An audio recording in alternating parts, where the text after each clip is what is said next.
मी doctor Kalani, kidney विकार तज्ञ, अहमदनगर. 2008 सालीपासून गेल्या 16 वर्ष कार्यरत आहे.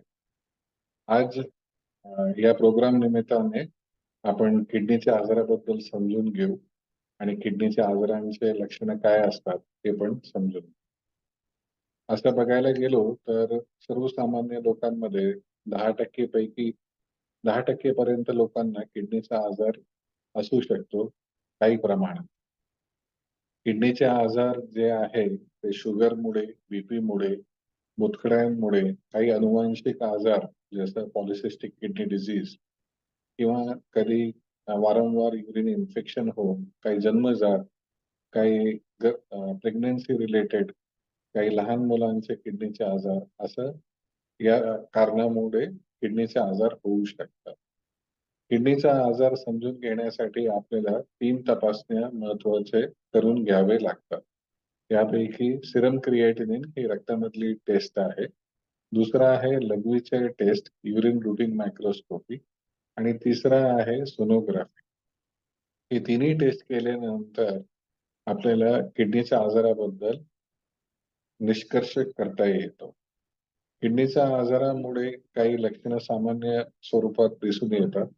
जसं पायावर सूज येणे, वारंवार लघवीला जाणे विशेषतः रात्री, खाज येणे, पायावर सूज येणे, दम लागणे, अस्वस्थ वाटणे, जेवण कमी जाणे, उलटी मळमळ होणे, पायावर सूज येणे आणि कधी-कधी हातपाय पण दुखायला लागतात, रक्त कमी असतं.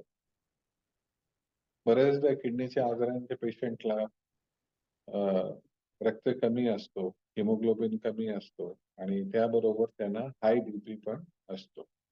तर कुठल्याही पेशंटमध्ये जर रक्त कमी असेल आणि त्याबरोबर हाय बीपी असेल, तर आपण किडनीच्या आजाराबद्दल विचार करू शकतो. किडनीचा आजार सांभाळण्यासाठी इथे आपण कुठल्या ठराविक आजाराबद्दल नाही बोलणार. एक सर्वसामान्य सूचना किंवा सर्वसामान्य माहिती मी इथे देऊ इच्छितो. कुठल्याही किडनीच्या आजारामध्ये आपल्याला काही पथ्य, पाणी पाळावं लागतं. त्यापैकी सर्वात महत्त्वाचं आहे की आपलं ब्लड प्रेशर कंट्रोल राहायला पाहिजे. ब्लड प्रेशर जर जास्त असेल तर किडनीचा आजार वेगाने वाढेल. ब्लड प्रेशर हे जे आहे बीपी 130-80 पेक्षा कमी असलेलं योग्य राहतो. जर 130-80 पर्यंत येत नसेल तर किमान जितक्या करता येईल 140-90, काही पेशंटमध्ये 140-90 पण नाही आम्ही अचीव्ह करू शकत, तर काही पेशंटमध्ये 150-90 पर्यंतही आम्ही ब्लड प्रेशर मॅनेज करण्याचा प्रयत्न करतो. पण उद्देश हेच राहतो की जितकं कमीत कमी ब्लड प्रेशर करता येईल तितकं साठी चांगलं राहील आणि पेशंटचं आयुष्य आणि पेशंटच्या किडनीचं आयुष्य पण कमीत कमी बीपी ठेवल्यामुळे वाढवता येईल. दुसरं जे आहे ते आहे पायावर सूज येणे, शरीरामध्ये पाणी साचत असतो. शरीरामध्ये पाणी साचल्यामुळे पेशंटचं वजन वाढतो आणि पायावर सूज पण दिसते. म्हणून प्रत्येक किडनीच्या डॉक्टराकडे पेशंट गेल्यानंतर त्याच्या पहिले ओपीडी मध्ये वजन तपासला जातो आणि वजन वाढलंय, कमी आहे, स्थिर आहे याच्यावरून आम्ही अंदाज घेत असतो की पेशंटच्या शरीरामध्ये पाणी साचलं आहे की नाही आहे आणि त्यावर मग आम्ही पर्याय सुचवतो. सर्वात सोपं पर्याय जे आहे, जर पाणी साचत असेल, पायावर सूज येत असेल आणि वजन वाढत असेल, दम लागत असेल, तर त्यासाठी जेवणात मीठ कमी घ्यायला पाहिजे. मीठ कमी घेतलं, खारट तिखट कमी घेतलं तर पेशंटला ताण कमी लागते. ताण कमी लागल्यामुळे पाणी पण कमी घेतलं जाईल. बरेचसे पेशंटला ज्यांची लघवी कमी असते तर आम्ही त्यांना पाणी साधारण 24 तासामध्ये 1 लिटर पर्यंत घ्यायला सांगतो. काही पेशंट मध्ये त्यापेक्षाही कमी 750 ml किंवा काही पेशंट मध्ये अर्धा लिटर पण कमी, इतका कमी घ्यायला सांगतो. आणि लिक्विड, हे सर्व लिक्विड आहे.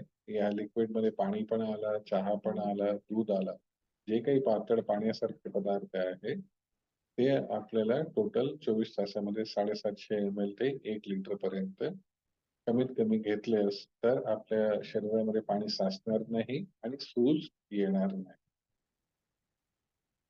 पाणी कमी पिण्यासाठी जसं मी पहिले पण सांगितलं मीठ कमी, तिखट कमी आणि आंबट, गोड ज्या कुठल्याही वस्तूने पाण्याची तहान जास्त लागत असेल, हे प्रत्येक व्यक्तीसाठी वेगळं राहील.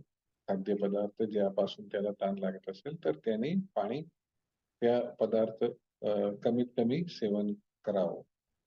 त्याबरोबर डायुरेटिक्स हे जे टॅबलेट्स असतात, अ, फ्लुसमाइड, टॉर्समाइड हे जे गोळ्या असतात, याच्याने आपल्या लघवीचं प्रमाण शरीरामध्ये वाढतो आणि त्यामुळे आपल्या शरीरामध्ये जे साचलेलं पाणी आहे, ते कमी करता येतं.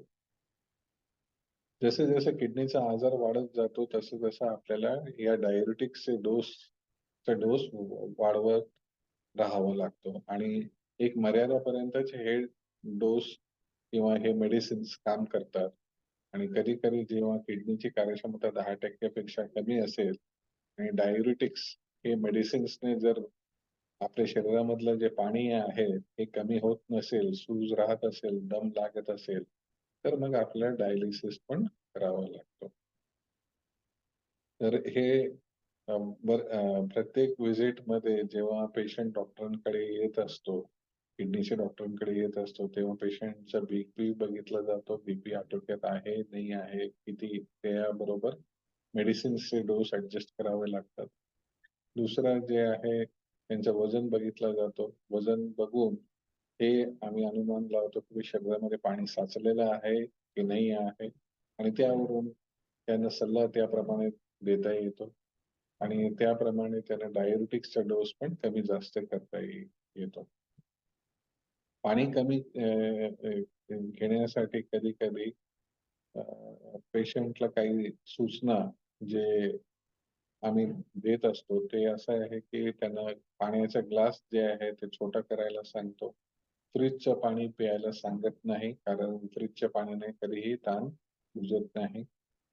त्याबरोबर कधी-कधी पेशंटला पेपरमिंटची गोळी, जीभ कोरड पडत असेल, तोंड कोरड पडत असेल तर पाणी न घेता पेपरमिंटची गोळी, रावलगावची गोळी किंवा आवळा सुपारी पण घ्यायला लावतो किंवा कधी-कधी पाण्याची गुडण्या करून पाणी बाहेर काढून फेकून द्यायला सांगतो. जेणेकरून तेवढं पाण्याचं प्रमाण आतमध्ये नाही जाणार आणि त्यांची सूज वाढणार नाही.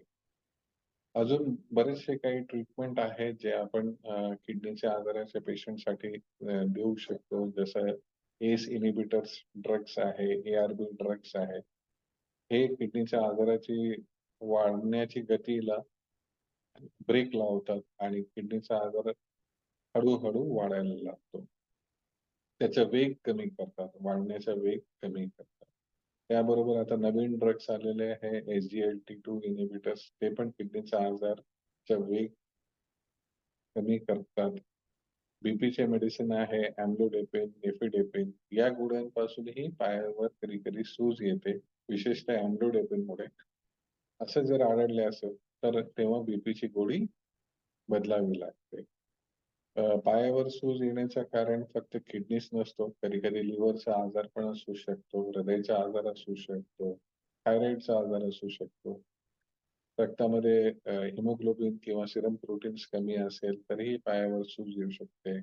काही गोळ्यांपासून पायावर सूज येऊ शकते. अँब्लोडेपेन, पेन किलर्स गोळ्या, पायोग्लिटाझोन, शुगरची गोळी याच्यापासून पण पायावर सूज येऊ शकते. तर जेव्हा पेशंट पायाची सूज घेऊन येतो, तेव्हा फक्त किडनीचा आजार असेल असं नव्हे, तर इतर आजार पण असू शकतात आणि त्या संदर्भात आपल्याला तपासण्या करून निष्कर्ष करता येईल. तर हे आज मी थोडीशी थोडक्यात तुम्हाला माहिती दिली किडनीच्या आजाराबाबत आणि किडनीचे उपचाराबाबत. हे 2 शब्द सांगून मी इथेच आजचा कार्यक्रम थांबवतो. धन्यवाद.